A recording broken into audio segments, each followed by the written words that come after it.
आज हम BCom honours पाठ प्रथम के विद्यार्थियों के लिए वाणिज्यिक विधि यानी कि व्यापारिक संनियम के अंतर्गत यह जानने का प्रयत्न करेंगे कि वैध अनुबंध की कौन कौन सी विशेषताएं होती है।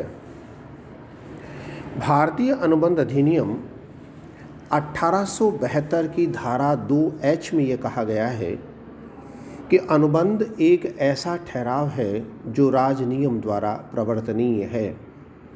यानी कि इसमें मूल रूप से इस बात पर बल दिया गया कि अनुबंध के लिए ठहराव का होना आवश्यक है जो कानून सम्मत भी होना चाहिए और कानून के द्वारा जिसका प्रवर्तन भी संभव होना चाहिए। और इस आधार पर एक वैध अनुबंध की कई विशेषताएं दृष्टिगोचर होती हैं, जिनमें से प्रमुख निम्न हैं। एक से अधिक पक्षकार। एक वैध अनुबंध की ये विशेषता होती है कि इसमें एक से अधिक पक्षकारों का होना नितांत आवश्यक है, क्योंकि एक पक्षकार प्रस्ताव को रखता है, दूसरा पक्षकार प्रस्ताव को स्वीकार करता है। इस प्रकार दो या दो से अधिक पक्षकारों का होना आवश्यक है। प्रस्ताव और स्वीकृति का रखा जाना आवश्यक होता है और इसी से ठहराव की उत्पत्ति होती है। तीसरी इसकी विशेषता ये है कि वैधानिक संबंध स्थापित करने की इच्छा भी होनी चाहिए कि जो भी लोग पक्षकार होते हैं उनमें कानून संबंध स्थापित करने की इच्छा भी होनी चाहिए। पक्षकारों में अनुबंध करने की क्षमता का होना भी आवश्यक है कि उनके अंदर अनुबंध करने की पात्रता भी होनी चाहिए।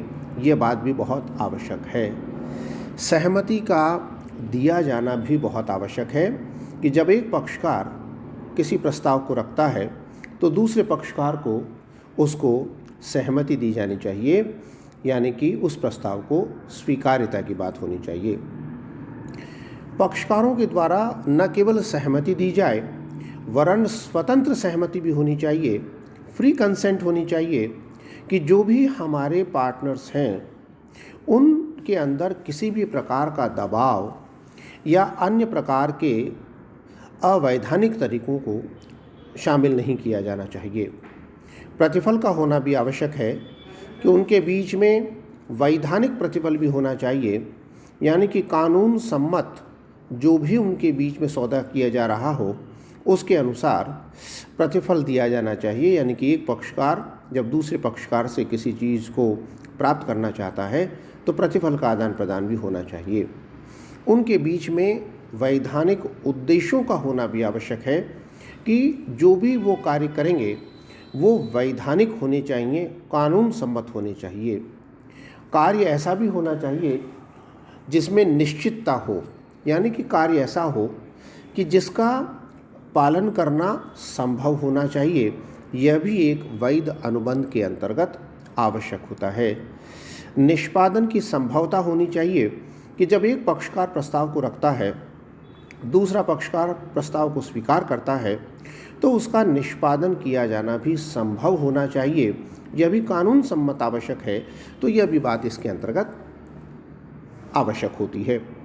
इसी तरह से ठहराव स्पष्ट रूप से व्यर्थ घोषित ठहरावों में से न हो, यानी कि अनुबंध अधिनियम के अंतर्गत कुछ ठहरावों को स्पष्ट रूप से व्यर्थ घोषित किया हुआ है, उनमें से वह ठहराव नहीं होना चाहिए। और इसके अतिरिक्त अंतिम बात इसके अंतर्गत ये शामिल की गई कि कुछ कानूनी औपचारिकताओं का पालन करना भी आवश्यक होता है, तो पक्षकारों के बीच में यह चीज़ भी शामिल होनी चाहिए। अनुबंध अधिनियम में इस प्रकार से एक वैध अनुबंध की इन विशेषताओं के बारे में दृष्टिपात किया गया है, जिनका पालन दोनों पक्षकारों के द्वारा किया जाना आवश्यक होता है। धन्यवाद। अब हम आगे अन्य विषयों पर चर्चा करेंगे।